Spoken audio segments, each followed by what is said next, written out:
По председателот на државата вчера, денеска и председателот на Европскиот совет на средба со помалите владини партнери, Трајанов, Морачанин и Милевски, кои одбиваат да дадат бланко поддршка за францускиот предлог, разговараа со Шарл Мишел цел час подолго од планираното. Не откриваат што им кажал тој ним конкретно, освен дека обширно зборувал за потребата од влез на Македонија во ЕУ, стабилноста и безбедноста, но тие му ги изнале своите резерви за францускиот предлог и предлозите како да се надмине проблемот.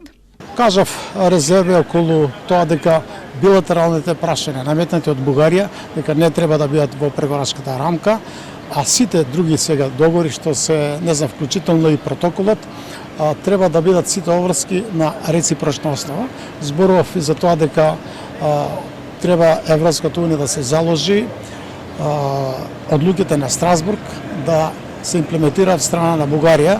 Трајанов тврди дека неговата сугестија во процесот да биде вклучена и опозицијата е веќе прифатена и собраниска работна група работи на заклучоци за предлогот кои ќе треба да бидат усвоени од собранието и со тоа да станат и обврзувачки за владата.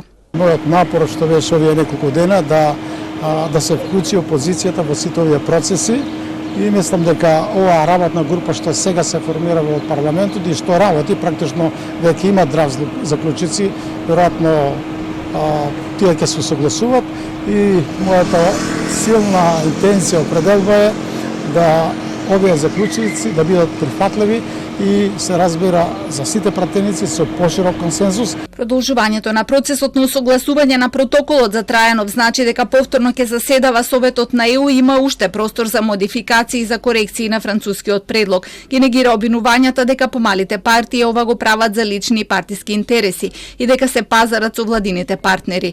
Морачанин не даде изјава пред новинарите и замина на друга средба.